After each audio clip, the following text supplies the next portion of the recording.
Today's is entitled A Proutist in Democratic Clothing. Mark Friedman is a very easygoing, unassuming person in spite of a pretty incredible lifetime of achievement. So, and I will actually go by the traditional honorific as referring to him as Mayor Friedman, given basically the recognition that he served as the mayor of El Cerrito, California for a number of terms in the San Francisco Bay Area. It sort of starts dating some of us. It's been my distinct pleasure to know, admire, and be inspired by Mayor Friedman for a good half century, which sort of gets frightening at times for us. But throughout those years, he has been a real activist and advocate, student and advocate for PROUT, and really incorporated it throughout a long lifetime of public service. He is a published author, has served in multiple senior executive positions, and also has served on and continues to serve on a lot of boards for nonprofit organizations, and in fact, including the PROUT Research Institute, which is associated with the PROUT Alliance. I think one of the things that I would suggest really typifies Mayor Friedman as to the breadth, depth, and duration of his activism is the fact that in 2008, he was an elected delegate for Barack Obama at that Democratic convention. And exactly 40 years prior to that, he attended another Democratic convention, but was beaten by police at that time for demonstrating against the war in Vietnam. So just an incredible and an outstanding lifetime of service. So Mayor Friedman, we look forward to your thoughts on PROUT and public service, and the floor is yours. Thank you so much. A few disclaimers before I begin. I'm not capable of talking for 90 minutes, but I am capable of participating in a discussion for 90 minutes. We all share some of our thoughts and experiences, so I hope to allow ample opportunity for that. The other disclaimer is you may see a lot of achievements or accomplishments attached to my name. Those are not my accomplishments and achievements. Those are all collective achievements. As Sarkar says, we must solve all problems collectively. Anything I've been involved with, even if I initiated it or I got the money for it or I was the leader, it was part of a team. And in all of that, whenever I'm at my best, I'm feeling that it's not me doing it, that it's the power of the universe and of the teachings of Sarkar that's flowing through me. So in everything I've done, I've tried to keep that consciousness, and I have to admit sometimes I've been more successful than others. So I'll go into my presentation with the share screen here. There we go. All right, are you seeing the first slide? Is that on screen? Yes. No, not yet. Huh. It says I'm screen there it is. Oh, now it says you can see. All right, here we roll. I tried to go deep into the archives to find photos, and I almost burnt out my scanner, but I think I got a pretty good selection of photos and other interesting things. Throughout, I'll try and pepper some stories, some of which are funny, others which are a little less funny. But hopefully you feel free to ask questions, and there'll be 2 periods where we'll have breakout sessions.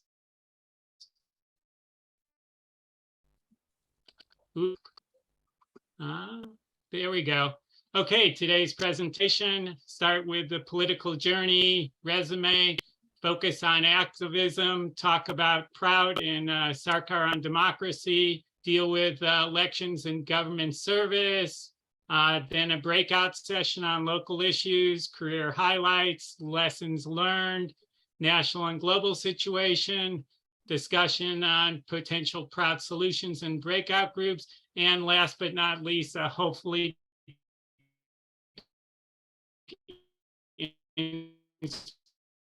inspirational fact. That's me when I began my political journey.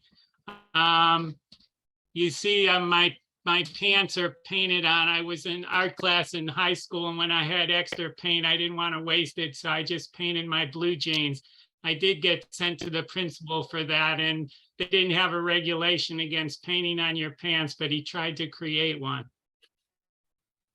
That fuzzy picture on the left is my identical twin brother, Richard. Maybe you can't guess which is which, but in both pictures, that's me on the left. And it's the young radical Friedman twins. And then on the right, the slightly less young radical Friedman twins. It was just a coincidence that we both wore similar shirts that day, and we both happened to wear blue Roger Federer hats, which I still have.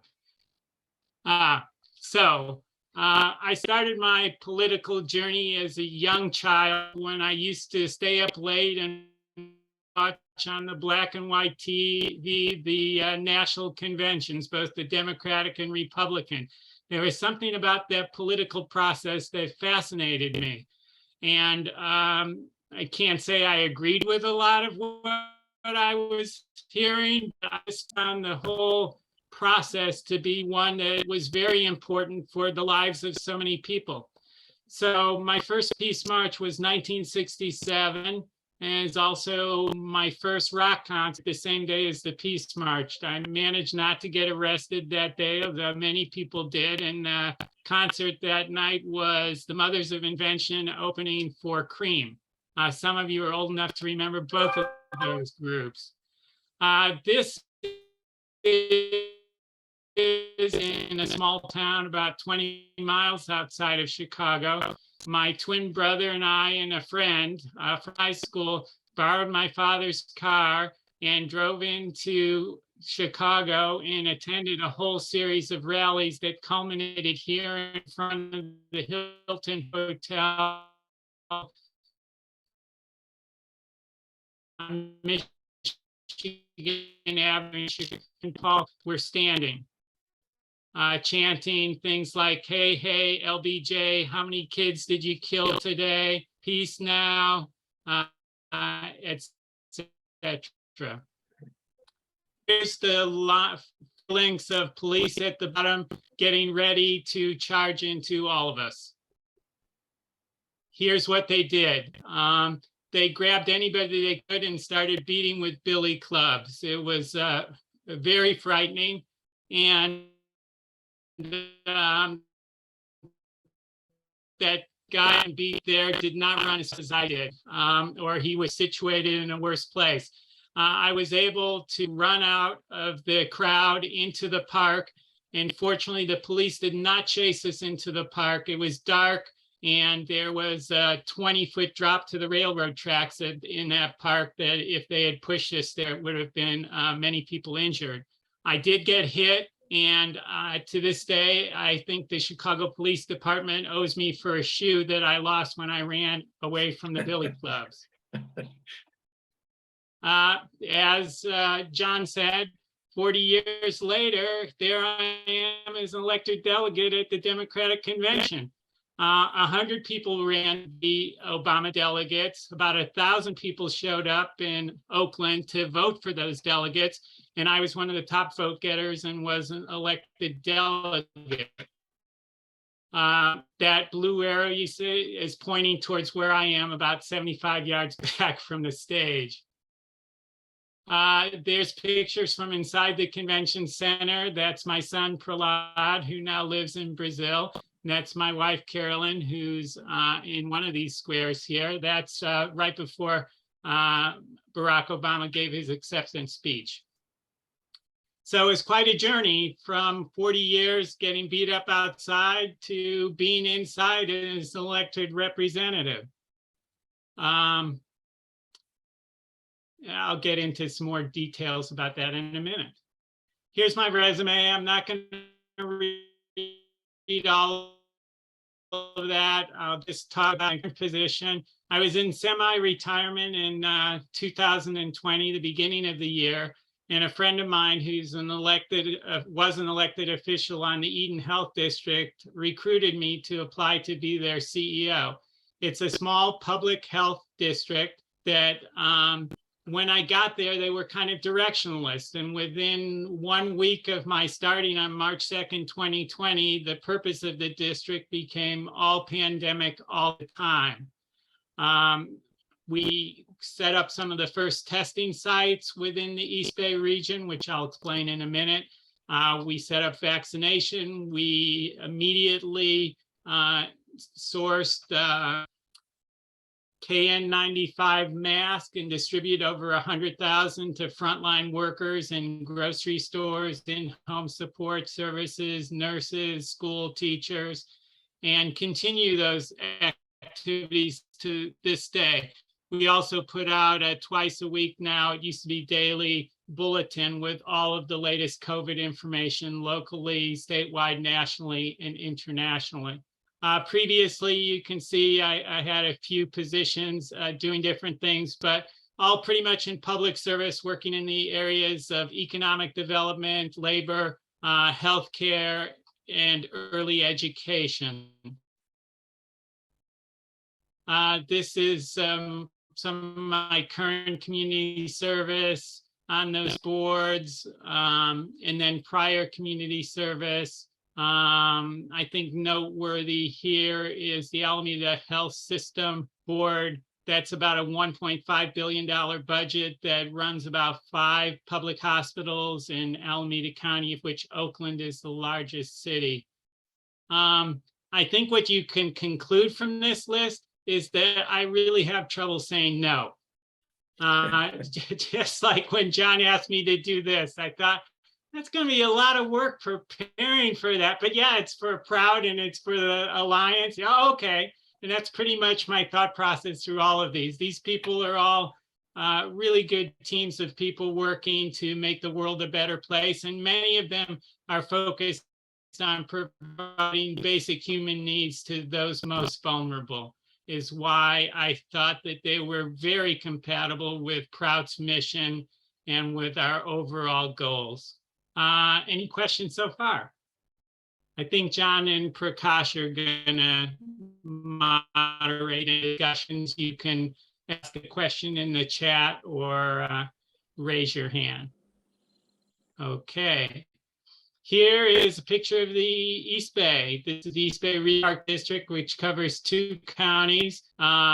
In the north is Contra Costa County. That star is blue stars for El Cerrito, where I live and served as mayor.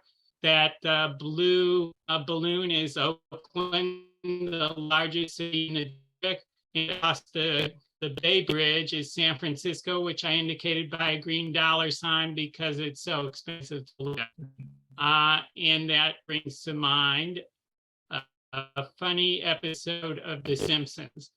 My favorite episode of The Simpsons is called Bart Mangled Banner, where Bart moons the American flag. The whole family is arrested by Homeland Security and taken to Alcatraz, which you can see in the 2 of the slides. They're taken to Alcatraz where other political prisoners are, including Michael Moore, the Dixie Chicks, Al Franken, and Elmo. And with the help of Al Franken, the Simpsons escape Alcatraz and they're swimming. Lisa in the middle one says, swim to San Francisco. And Homer says, I'm not made of money. We'll go to Oakland.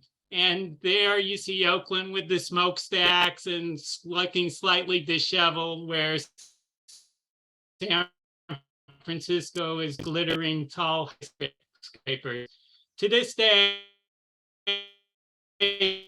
there's a little, and Oakland is the home of the pathetic Oakland A's and a lot of other stuff. So I came to Oakland and El Cerrito in 1989 from Denver, where I lived for 14 years. And I got a job as the executive director of a nonprofit called the Plant Closures Project. Our goal was to prevent job loss and flight of factories to overseas and being shut down, and thousands of good blue collar jobs, mostly union jobs, were lost. Here's an op-ed I wrote in 1991 about economic development in Oakland and some of the problems that were happening with the loss of good jobs, the loss of diversity, the beginning of extreme gentrification, which continues to this day.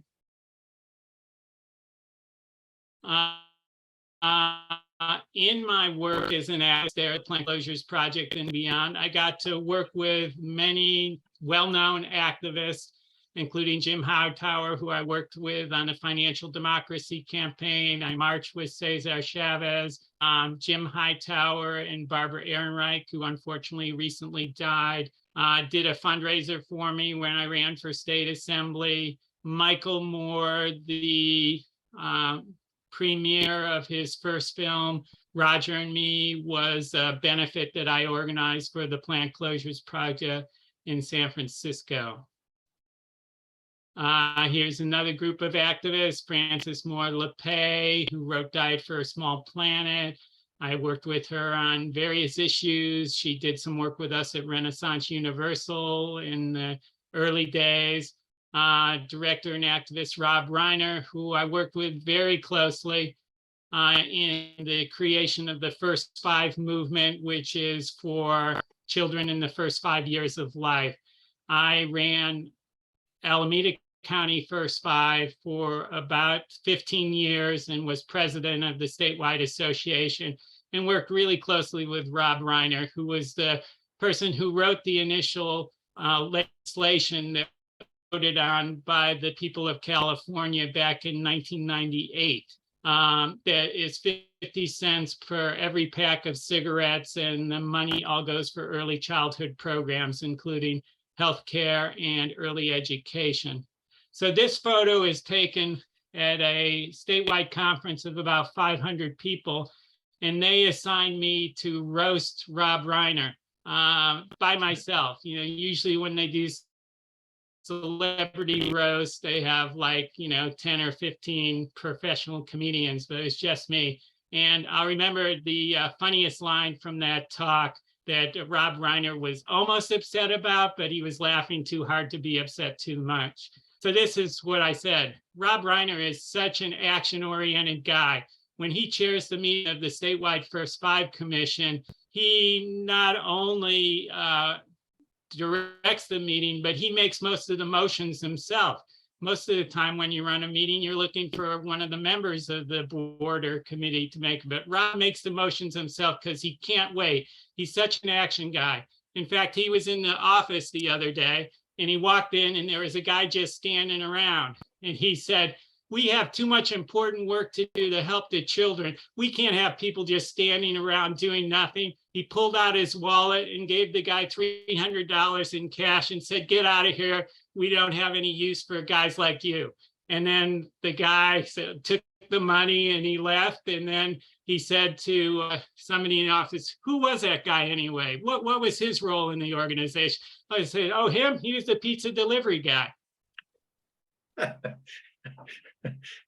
And then this was a trip that a group of us, Proutist and other members of Ananda Marga, took to the Russian Far East in the city of Khabarovsk, Vladivostok, and Sakhalin. We were invited by the People's Academy of Sciences, and those people that aren't Waylon Seacrest and me are members of the People's Academy or our interpreter. And it was a really great trip. I gave a series of lectures on PROUT, on labor unions, on sustainable development, and on conversion to a peacetime economy from a military economy. I didn't feel I was particularly expert in all of those things, but when I got there, I found out I knew a whole lot more than they did. So that made me an instant expert. And they called me Dr. Friedman, even though I think Wayland's the one with the PhD. So the funniest time there, a couple of funny stories, was I was supposed to meet with the heads of the labor union in Khabarovsk. Khabarovsk is the far Pacific side of Russia. It's about a 10-hour trip from Moscow. And so they took me to this big, oppressive Soviet-style building, and they said, well, you're going to meet with the labor union head. And so I'm expecting to meet with 3 or 4 people at most. So they take me into a small room, and there's about 8 people, and they said, follow me. And when somebody in Russia says, follow me, that's in authority, you tend to follow because you don't know what the consequences might be. So I follow along. They take me down this winding series of stairways into an underground auditorium. And every seat is packed in that auditorium with 400 trade unionists. And I go, gulp. I had some prepared remarks and I made up a bunch on the spot. And whatever I said, they seemed to like it because they gave me a standing ovation. But it was a shock. Then Wayland and I went to Sakhalin, which is an island you have to fly to. It was an island in dispute in World War II. The Japanese took it over, and after World War II, the Russians took it back. Very interesting island. They have took us to a series of cooperative farms that seem to be set up in very much of a Proutist system. Each greenhouse had quotas and they had incentives. If they went over their quota, they got more compensation for the work. So it's collectively owned, but there's incentives for extra performance. So when we went to the airport to go back, they said, oh, all the flights are booked, you can't get back. And then we said, when's the next flight? Oh, not for a week. And we go, oh no, we're gonna be stuck on this island for a week. And we had obligations back home. And then miraculously, our host, the guy next to Wayland there, the president of the People's Academy, says, don't worry, I'll take care of it. He goes and buys 2 bottles of vodka and gave them to the appropriate airline official. And miraculously, 2 seats made themselves available on the plane, and we got out on the next flight.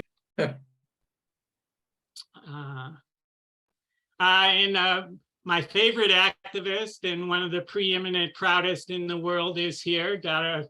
Maheshwarananda, who's on the call. Maybe he'll get to talk afterwards. Also the author of After Capitalism and the president of the PROUT Research Institute. And if you haven't heard enough about the PROUT Research Institute yet in the Alliance meeting, I'm sure you'll hear more, and please be generous. Did I do good, Dada? Did I get the appropriate plug in there? And here's a picture of Dadaji and I with activist Rabbi Michael Lerner, who lives in Berkeley and is well aware of PROUT and more well aware of it after Dadaji and I for some time. Through the years, I've gotten various awards, mostly for work with children, but this is the one that I treasure the most. It's from the Native American Health Center. In 1996, when I was working for the county, an evil board of directors took over this organization, was gonna fire, though they did fire Martin Wakazu, who was the founder and chief executive officer of the Native American Health Center, a nonprofit, really wonderful organization in Oakland. And I was able to get Congress, our congressional representative, Ron Dellums, the Indian Health Service and local government and the California Attorney General, who was a Republican, all to work together to throw out the evil board and reinstate CEO Wakazu and to start the center functioning. And it's grown tremendously in the last 25 years.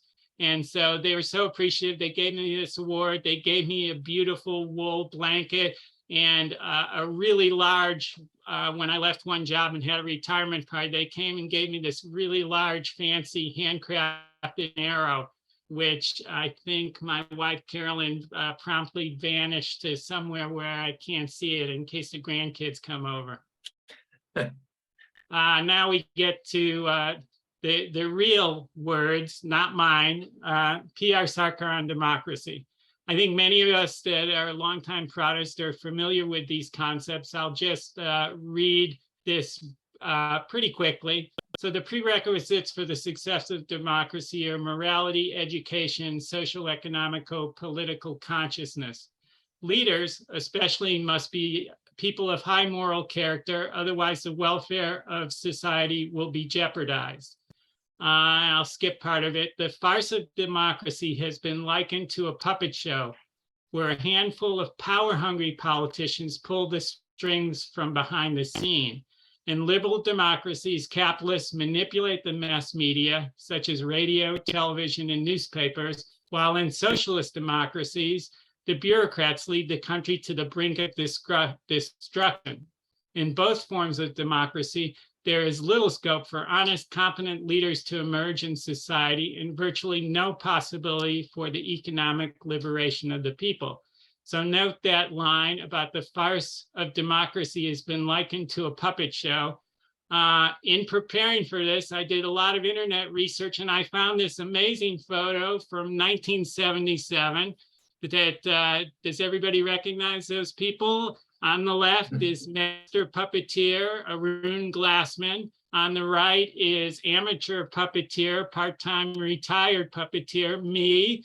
And in the middle, a very occasional puppeteer, and I think that might be the only puppet show he did with us, is Bob Greenstein, otherwise known as Dada Mahapragyananda. I brought my favorite puppet to show you. This puppet is called the Cosmic Clown and is one of the puppets we use in some of our puppet plays. He's got Baba Nam Kevalam tattoo on his head. And we had many a show with this character and a whole variety. And as many of you know, Arun has probably done thousands of puppet shows and has really taken that art form to a new level. But it's very important to think of democracy in the puppet show context because we know how much manipulation there is and exploitation. So knowing all that, why did I decide to run for state assembly and why did I run as a Democrat? And this gets to the title of the talk, A Proutist in Democratic Clothing. Well, as you saw in Chicago, the Democratic Party was not one I was fond of. The mayor of Chicago, Richard J. Daley, was close to being a fascist, but certainly an amateur fascist by today's standards, but very oppressive figure. And the Democratic Party was very corrupt and got us into the war in Vietnam, into a lot of other scrapes. Back in those days, there were fewer differences between the two political parties than there are today. When I got to the Bay Area, I found out that a lot of Democrats here are actually socialist, very progressive, and I'll show photos of some of the progressive Democrats I worked with. And I decided that part of my mission to represent PROUT was to become an elected official. And so in California at that time, they had just instituted a new law of term limits that limited assembly people to 6 years. So the longtime incumbent had to leave, and it was an open seat. And I felt I could put together a coalition of progressive support with the base of labor unions for finances to win that seat. And I probably would have won, but towards the end of filing, a woman who had been the longtime chief of staff to the incumbent who left joined the race, and she and I competed for all the same progressive votes. I was certainly more to the left of her, but she was able to win by about 2,000 votes in 150,000 cast. This is the campaign headquarters, which used to be the Bolton Financial Service. As you can see the sign up there. And you can see one of my campaign slogans, "The right is wrong," because that was when the right wing was starting their ascendancy in this country, which unfortunately has yet to be fully abated. My campaign slogan was Vision, Action, Results.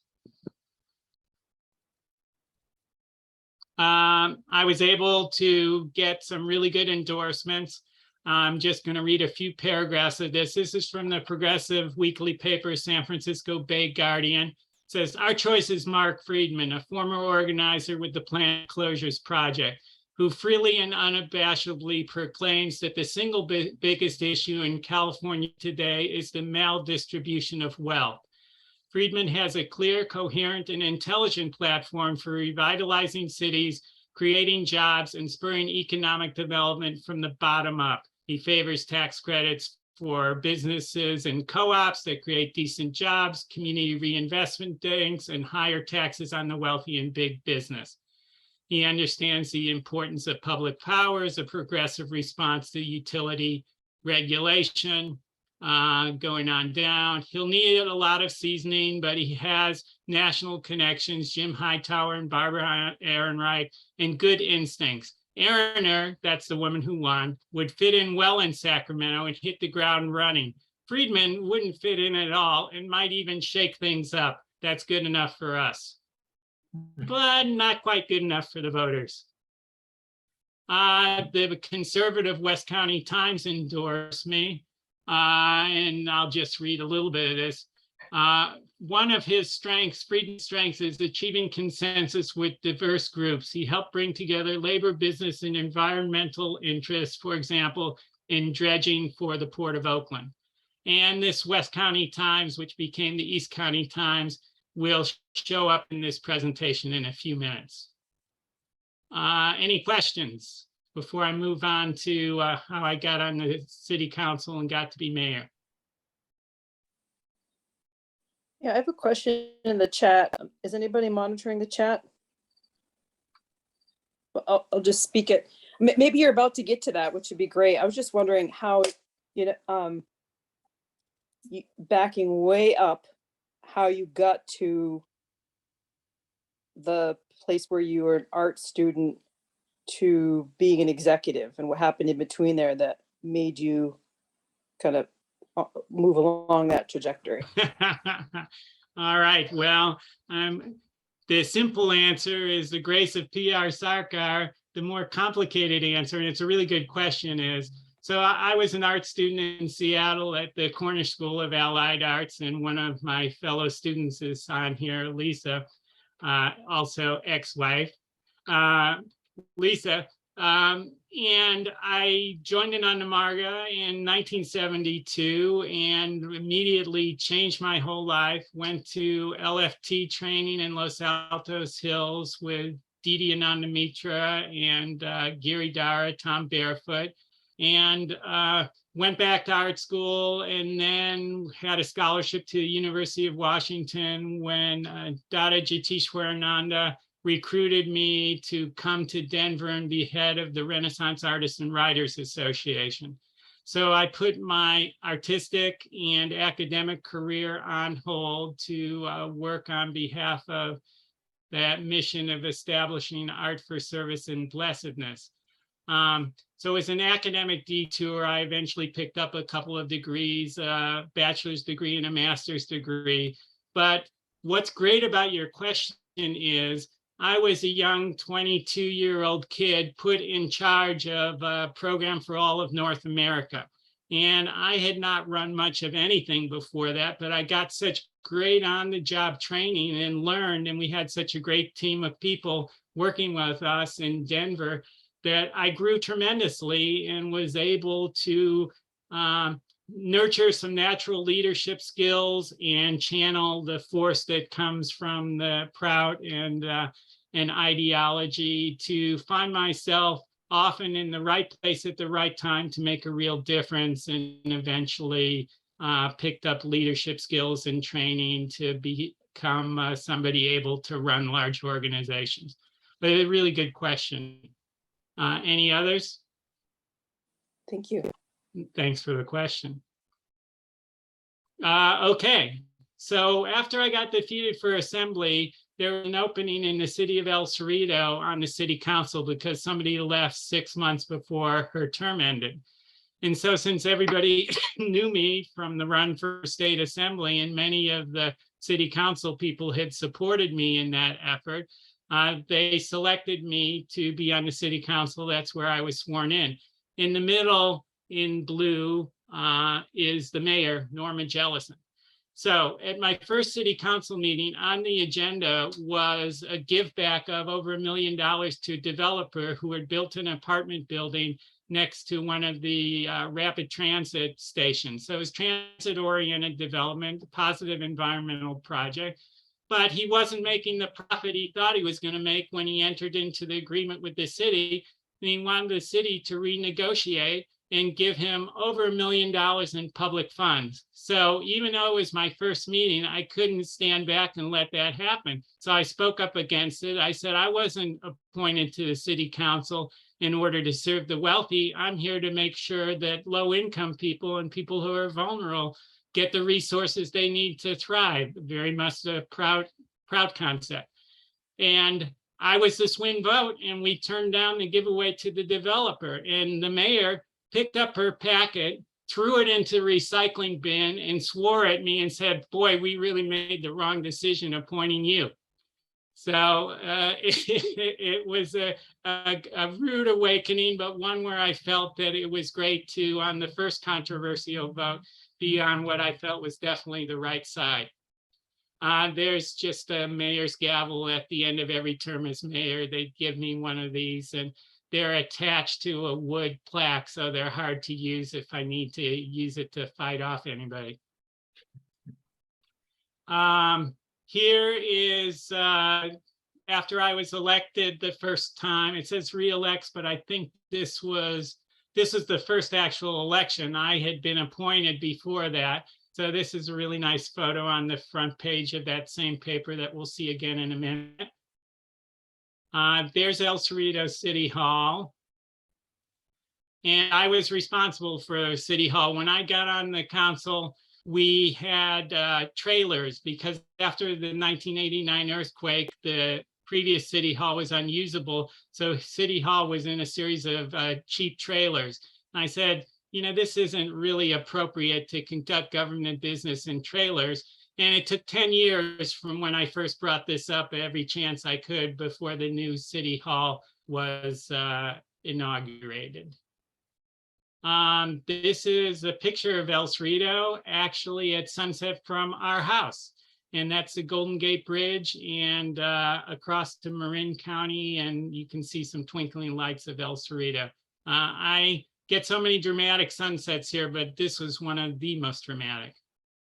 Here's some of the highlights. I used to get to read to kids a lot, and they gave me the Cat in the Hat and read to kids. And every time I did it, it ended up front page of the paper for some reason. And there I'm the parade marshal on a bicycle, and the other co-parade marshals in the car for the annual Martin Luther King parade, which is a big deal in our city. There I am at leading a planning meeting. And so one controversial thing I did, I said to my colleagues when I got back on the council in 2012, I said, why do we keep saying the Pledge of Allegiance? It's not appropriate. I did some research and found out that it was initially put in place because the immigrants were coming to this country and they wanted them to be more loyal to the white male establishment of the United States at that time, and of course, even today. So I thought I had support on the council to stop saying the Pledge of Allegiance before every meeting. And then I got pushback. This was on the front page of the paper of the East County Times. And then the San Francisco Chronicle also ran a scathing editorial against my fuzzy-headedness. And my wife, Carolyn, who is a reporter at the Chronicle, because of her, the reporter who knew her well said, oh, damn, you're married to Carolyn. I can't slam you as badly as I would otherwise.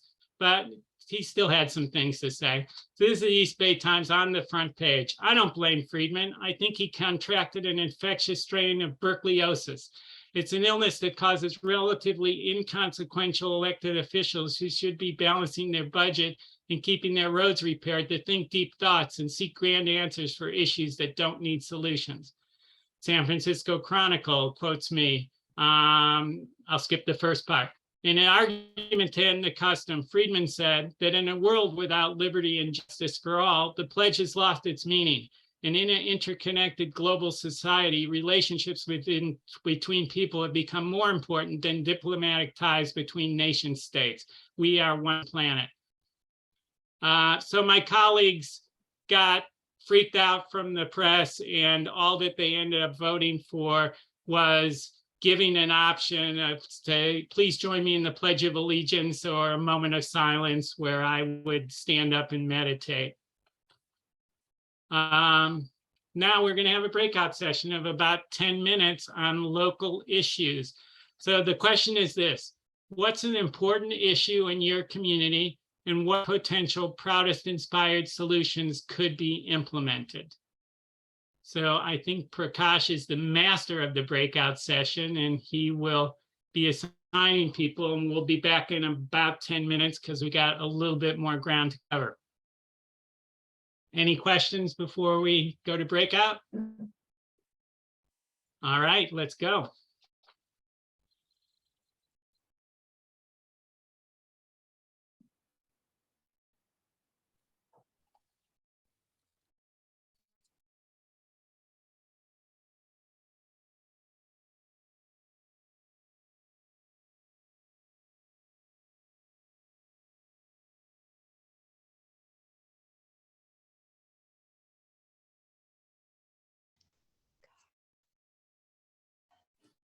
We're all muted, I think. Yeah, no, now I'm not. Can you hear us? Yeah. Mhm. Where, Where are you located? we're in Madison, Wisconsin. Frozen. Okay, Okay. Yeah. I'm gonna leave because we need to form our own group here because we already have 5 people here. And Okay. leave the group of you to work together. Okay. Okay.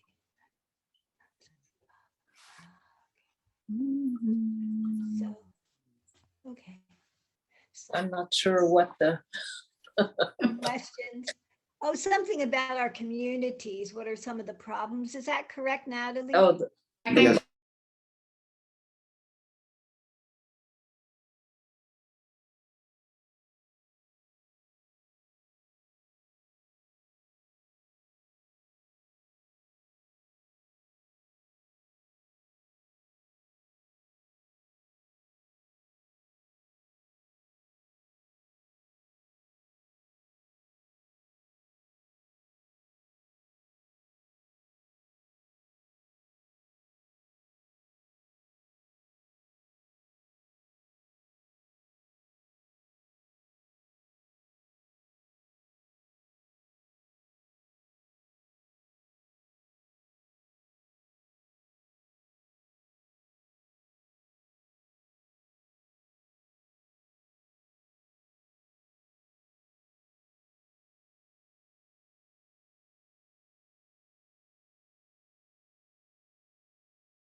Namaskar.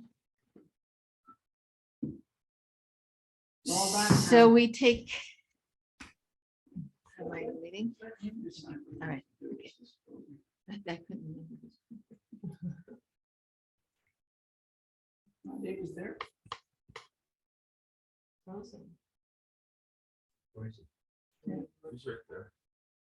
Go ahead, Mahadev. Okay, great. Did everybody else make it back? Or just you Ashvillians are there? That's all I'm seeing right now. What local solutions did you come up with?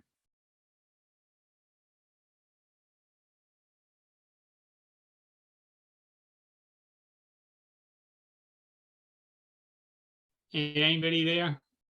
Who's moderating? Just raise your hand or what?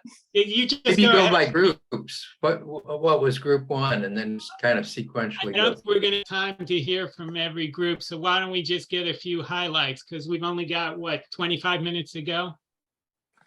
Our group talked about housing and some of the models for alternatives to the city council or the select board immediately giving the money to developers based on their need to just get something done. There are other models, and Andy, I think you're gonna have to tell us what they are. There's a cooperative movement developing cooperative housing in Norway, Maine. Andy, you said there were a couple. What were they? Well, here in Iowa City, there's something called a housing fellowship, which basically is just it's a nonprofit that taps sources of funding for affordable housing and does the development process based on an affordable housing model. So it's not about making developers rich. It's about creating good housing through an affordable model. That sounds great. Thank you very much. Does another group want to share? Take it away, John, sorry. Well, actually, I think a great suggestion came out in the group we were in, that there are so many candidates running that people get overwhelmed with, and so I think the suggestion of coming out with a voting guide, from a PROUT perspective, analyzing candidates, their platforms, their policies, et cetera, might be very helpful for people. I shared that people, when I was in Texas, knew I was very active in the political world, and people, when elections were coming, they'd ask me who was the best candidate, and my response was always, the best candidate isn't even running.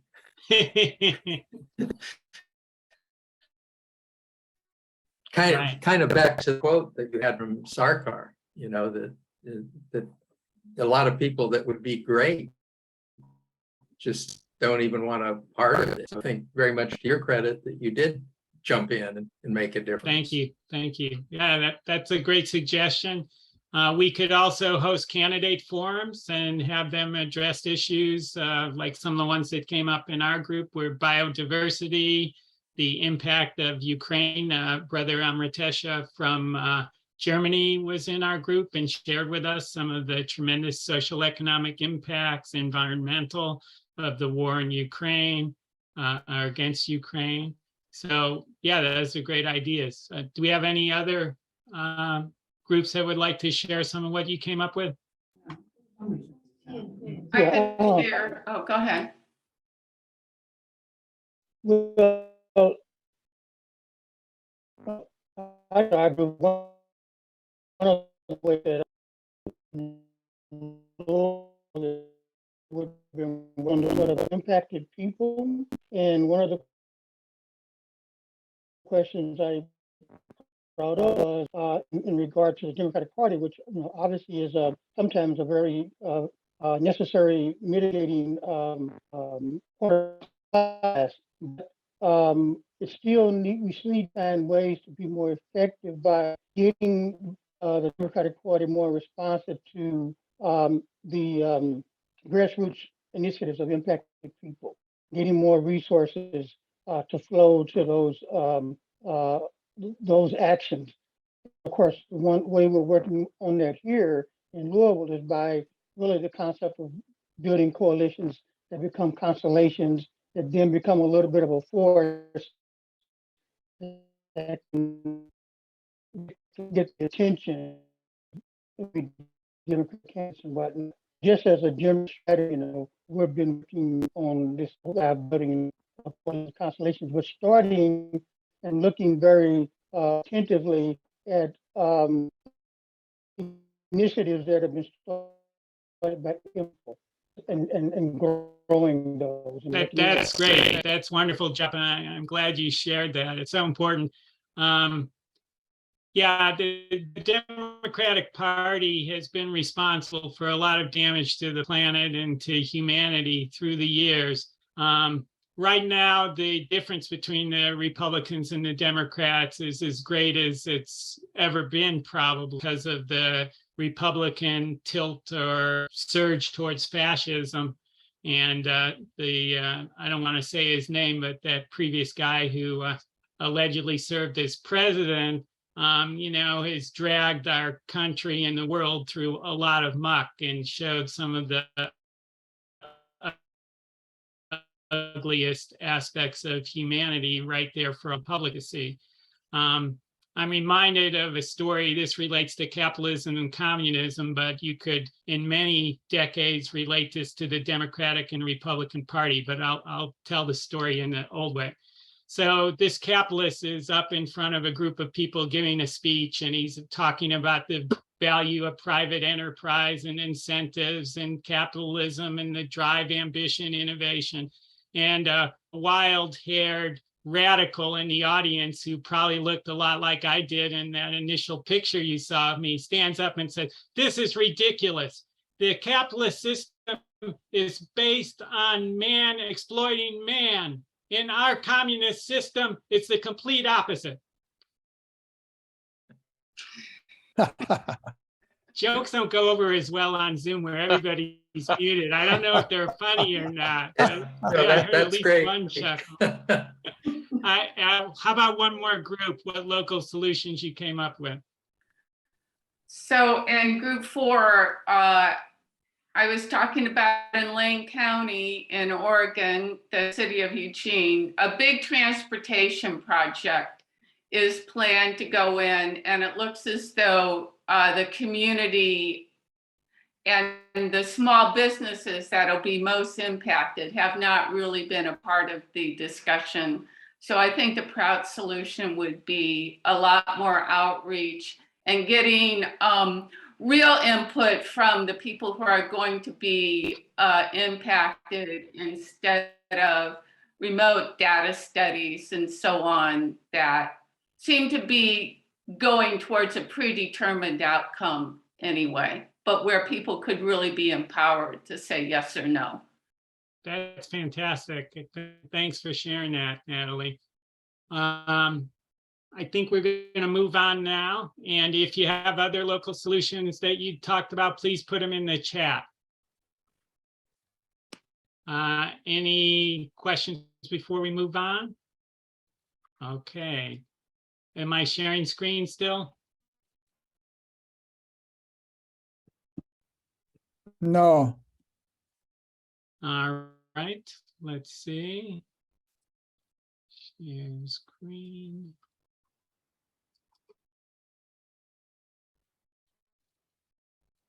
Okay, I think we're ready to go.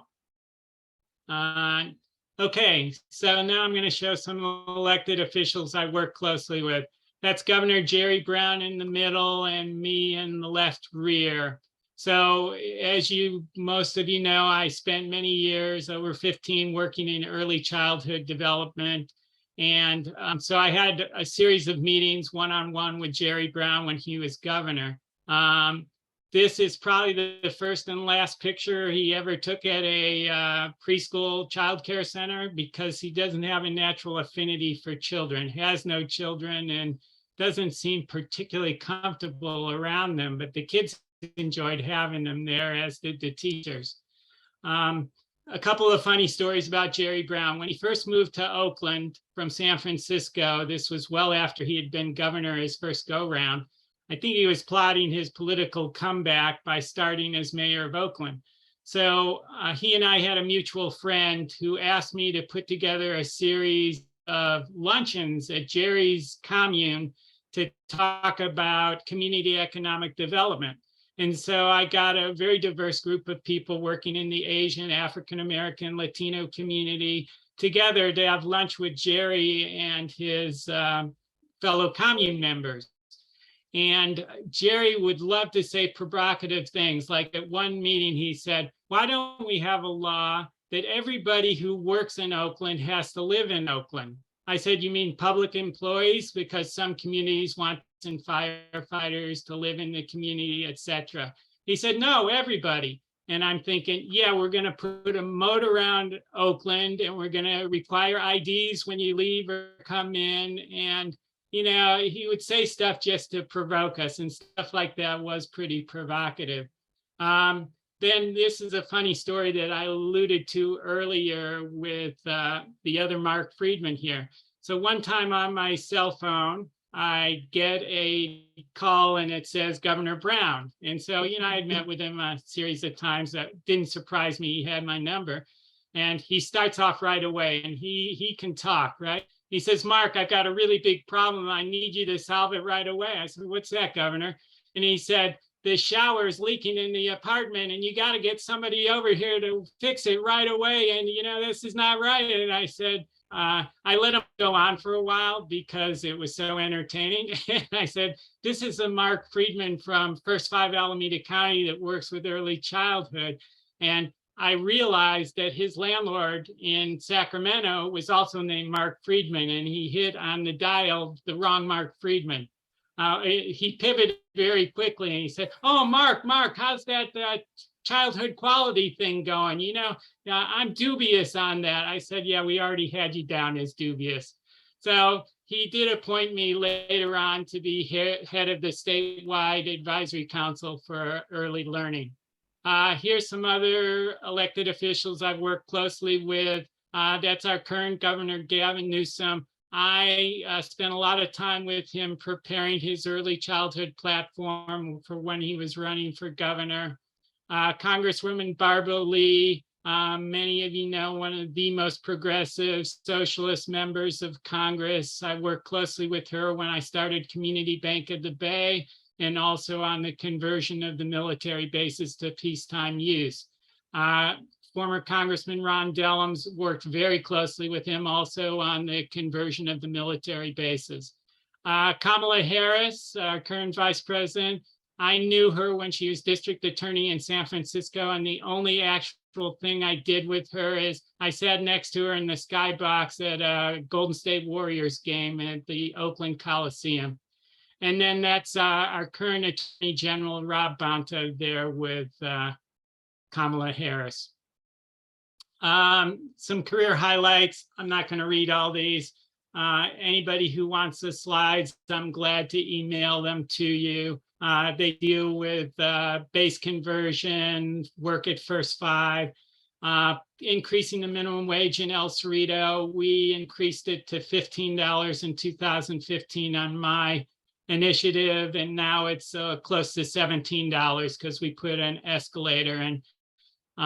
We also worked on getting a statewide increase. The Community Development Bank opened in 1996. At the time when I started that bank with one other guy, I had literally $757 in my personal bank account.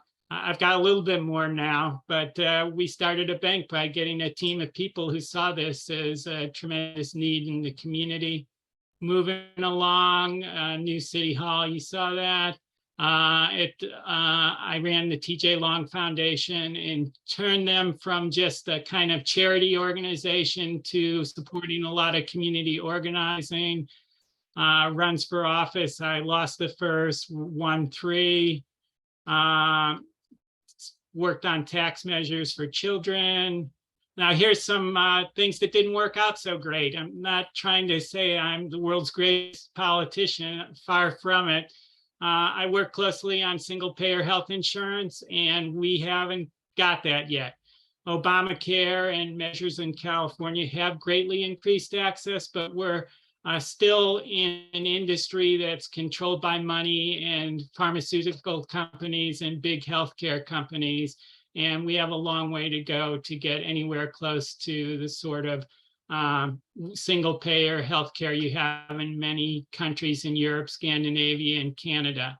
When I ran the plant closures project, frankly, we did not stop a single plant closure. All the ones that said they were going to moved, despite hundreds of people marching, organizing, going to city councils. I worked with Jim Hauer, Helena Nordberg Hodge, who some of you may know, on the Fair Trade Coalition to try and stop North American Free Trade Agreement, the General Agreement on Tariffs and Trade. Didn't stop them at all, just got some minor protections for the environment and for labor. Any questions before I move on?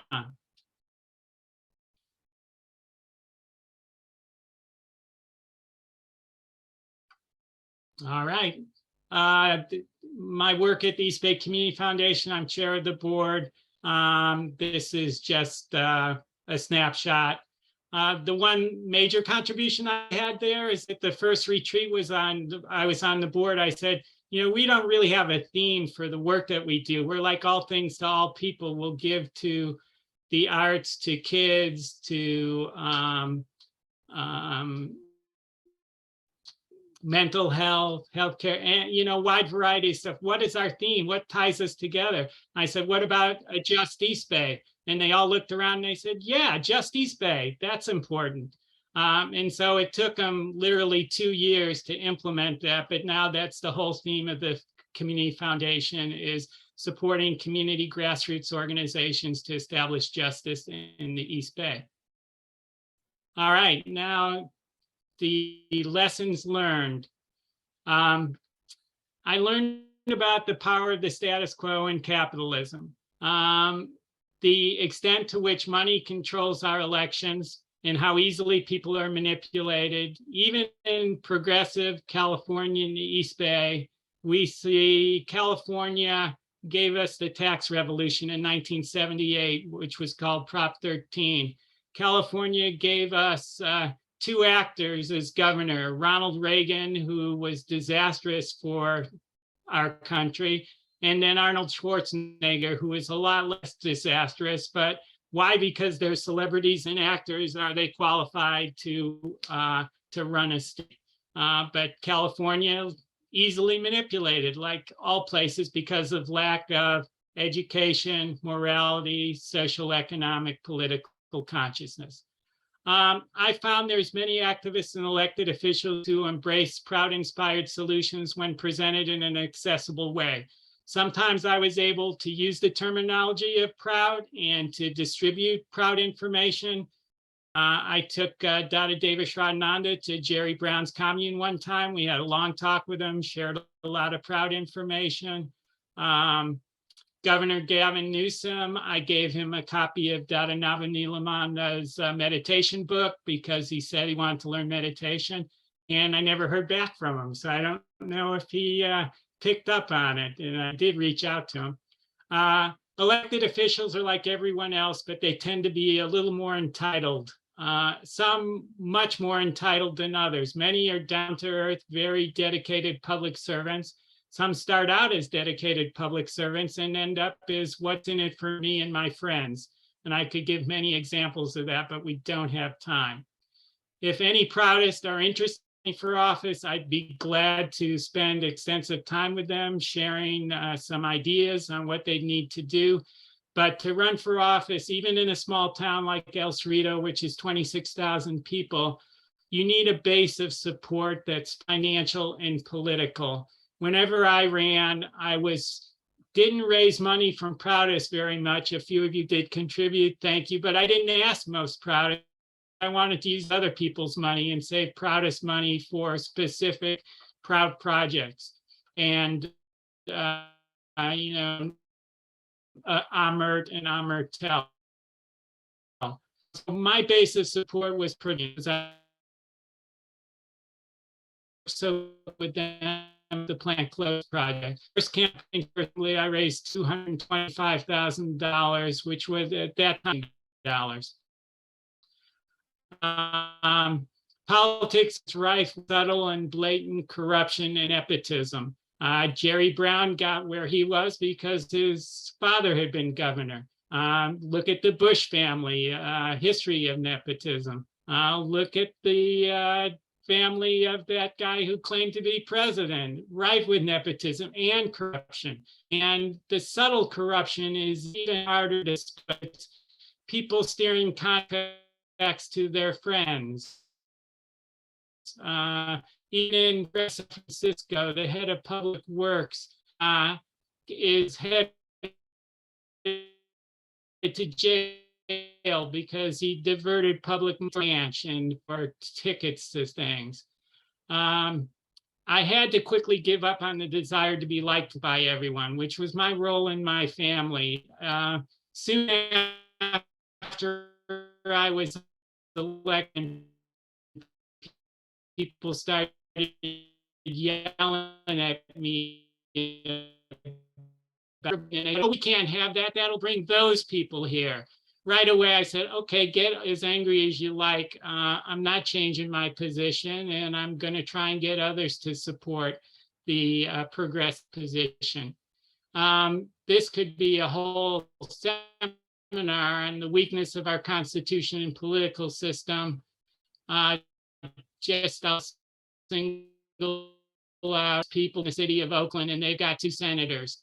It's, the Constitution, a deeply flawed document. And of course, Chandrasekhar has done tremendous work on writing up a world constitution based on Sarkar's principles and talks. There is no guarantee to providing minimum needs of people in our constitution. Despite the challenge of our system and the entrenched power, you can make a significant difference through politics and service. I feel that I was what we all stand for, tried to do, and that there's many lives are different because of whatever role I played as part of a team to really protect the people who need protection, redistribute resources where they need to go, and manifest the society that's much closer to what we all envision in a future proudest society. I also learned the power of one, how one person can make a difference. $10 billion have gone to early childhood in California just because the effort and team of people, including me, that he put together. Throughout history, we see individuals who make a tremendous difference, not the least of which is our PR. Harriet Tubman, Frederick Douglass, great men and women, Susan B. Anthony, justice, and for a progressive shaking up the status quo in order to make this world a better place. Any questions before we move on towards the finish? I have a question. In the context of your political career, have you had the options and do they exist? Yeah, I have. I can't say that they're proudest, and I haven't had any people who embrace Prout that I've mentored, but a lot of elected officials locally, both on the county board of supervisors and in city councils. I've worked closely with, people state assembly, some who've got elected. So it's a question, and interested in proudest or others to share what I've learned, and it's helpful if they decide to embark upon a similar crazy journey. Thanks for that question. Any questions? All right. Some of us seen this before. This is the Chinese character, a crisis is opportunity. I might mispronounce that, but I think that's Wei Ji. Is there danger? And then this for opportunity combined. So let's take a look at the major crises affecting our planet. We have some of these: distribution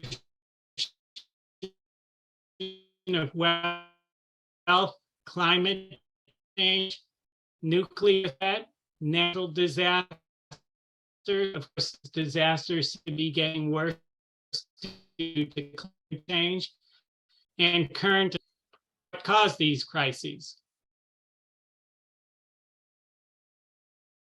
At the root of the crises is defective leadership. Fat cats like this guy in the coat manifest in who the greatest example of that is currently: greed, power hungry, exploitative, total lack of concern for those without basic human needs, and importantly for future. And in that leadership, there's way too little love. In all of my dealings in public life, I try to project the love that comes from spiritual practice and from who I am and what flows through me, and manifest even people who disagree with me, treat them with respect and dignity.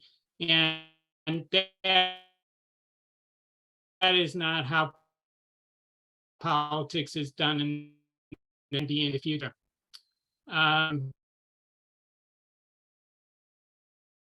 Here's an important quote from PR Society and Defective Leadership. There is catastrophe and misery in the human society, and there is one reason: defective leadership. People blindly follow necessary. Leaders hypnotize and attract thousands with their tall talk gestures and other dramatics.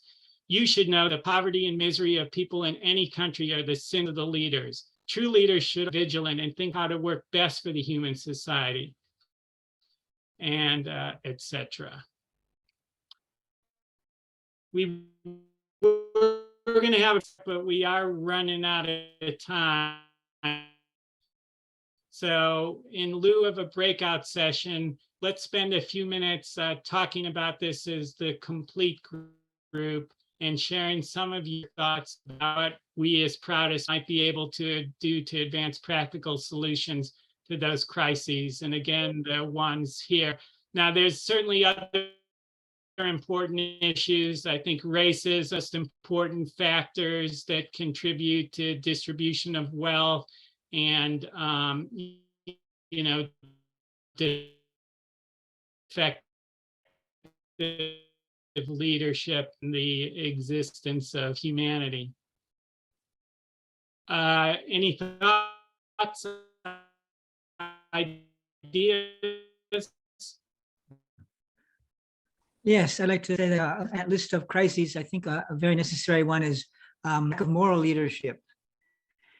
Because when you can bring ethical leadership in, and decisions are made based on the actual problem, actual need,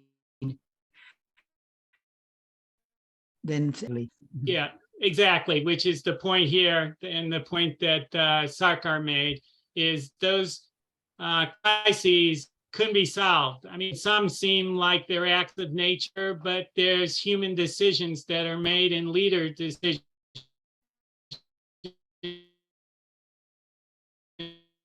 that made that climate change, pandemics even. So yes, excellent point. Thank you. And I want to appreciate the work you did in your career, because of when you didn't go to Proutist candidate, the environment would really impact people with a strong moral fiber behind you, and I applaud that. Thank you so much. I You. really appreciate that. Other thoughts? Picking up on the last breakout, that we have the opportunity to work locally and to support local efforts on those organizations and cooperative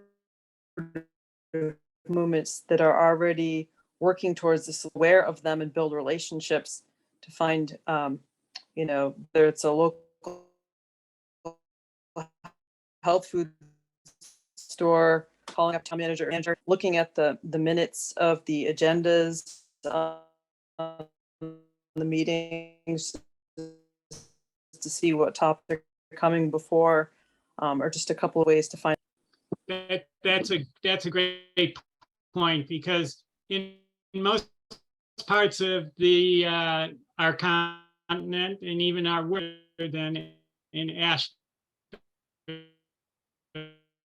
maybe right now, and other places, Portugal, a few places around the world, right? So we have to leverage to manifest and influence people and leverage that knowledge. I found settings, choose what was important, and subtly kind of steer things in a direction without seeming to be in charge or wanting to be in charge.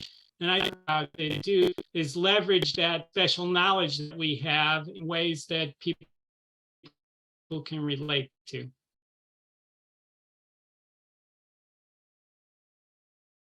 Other thoughts? Kind of related to that. Am I on? Y'all hear me?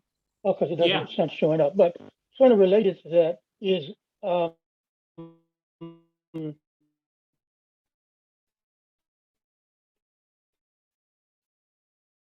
all solutions don't build community.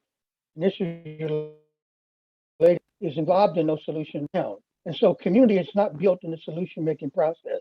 And so I think one of the things we need to do locally and globally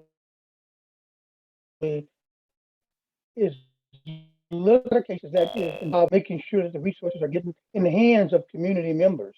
Even on a global level, if you're solving climate change, if too much of those global solutions come from the money being distributed from the top down in addressing those, then community is not built in the solution making, which therefore predicts more problems down the road. Whenever community is not built as part of the solution making,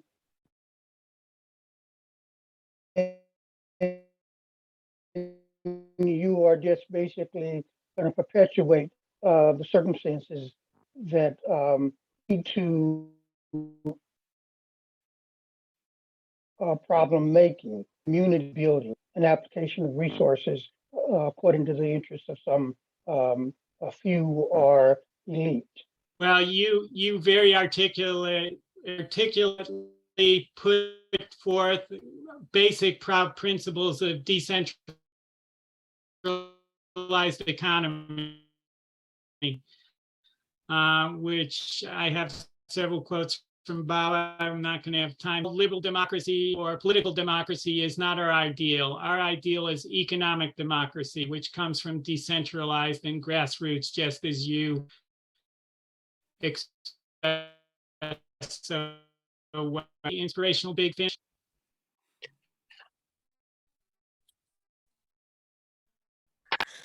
Yeah. About your experience running the elections and then working through the Democratic Party, how was the reception for PROUT ideas and the support you received from their landscape or direction to another? Yeah. I think goal. For the most part, I've got a lot of receptivity. I have certainly encountered political enemies, those who are totally pro-business and don't like socialist ideas, whether Proutist or other types of socialist ideas.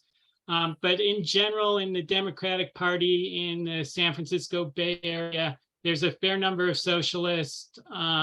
There's Bernie Sanders supporters. Of course, he's not a Democrat.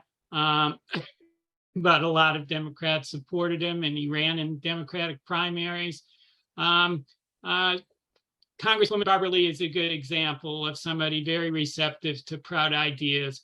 I haven't found many high up elected officials who I would call spiritually oriented. You know, of course, there's a lot who profess to be Christians, and I have met several who are Buddhist. Tim Ryan, who's running for Senate in Ohio, is a very dedicated meditator, and some of the Dadas have encountered him, including Dada Nabanilananda. So I think it depends on where you are, how receptive people are going to be, and it also depends how you present the ideas. And you have to do it in a way they can relate to. So it's going to be an adjustment wherever you are. Good question. Nice. You're Thank you. welcome. All right, we ready for the big finish? Nobody says no. Here we go. All right, that's another Chicago photo. This is only when they were starting to tear gas us. There's the Crimson Dawn of the big inspirational finish. I'm going to start with children because, you know, I think when I first became a Proutist 50 years ago, I thought for sure Sadvipur Samaj would be well established by the time I got to this age. I think I was off on the timeline just a little bit, but I have the fervent hope that my two grandchildren there in Brazil, Carolyn, and then the grandkids in California, Lucy, Elijah, and Noah, and then the children at the Amsai School in Haiti, and the Narayana Seva Children's Home in Bali. I love this juxtaposition of the small family and universal family here. These are the children that we have to save the planet for, that we have to establish Prout, that we have to create a fair social economic system that values children, values every human being, values every plant, and poem Rabindranath Tagore, Heaven of Freedom, where the mind is without fear and the head is held high, where knowledge is free, where the world has not been broken up in fragments by narrow domestic, where tireless striving stretches its arms towards perfection, where the clear stream of reason has not lost its way into the dreary desert sand of dead habit, where the mind is led forward by thee into ever widening thought and action, into that heaven of freedom. My Father, let my country awake. Here I am wedged in between Tagore and wedged in between these alligators in the Everglades, where for some reason it was a great photo opportunity, but probably a stupid thing to do, but I'm here today to tell you that I survived it. So meditating with alligators is like being a Proutist among Democrats. And last, PR Sarkar on Prout. Those of you who ardently believe in Prout should be vigilant in this regard. You should remember it is not the barrel of a gun, but the spiritual force of human beings that is the real source of power. Human beings want welfare of one and all. You should immediately build a one and indivisible human society without further delay by popularizing Prout. Thank you. That's how to get a hold of me. Feel free to email me. Give me a call number. It's been a real pleasure and honor to share what I've learned with all of you and to get the great input and questions and comments from all of you. And, you know, 50 years of Prout, I'm ready for the next 50 years. New world with all of us working together. Thank you, Mayor Friedman. We may start with asking you to come back and do another session to move all that forward. In fact, that was a suggestion. I think there's much you could add. And I think some of us, there's probably a laundry list of questions we have, but we're trying to be sensitive to the time. So if you would consider that. Anybody wants the slides, feel free to shoot me an email. It's a really large file, but hopefully either to Google Docs or something, I can send it to you. Yeah, thank you so much. This You're is welcome. wonderful.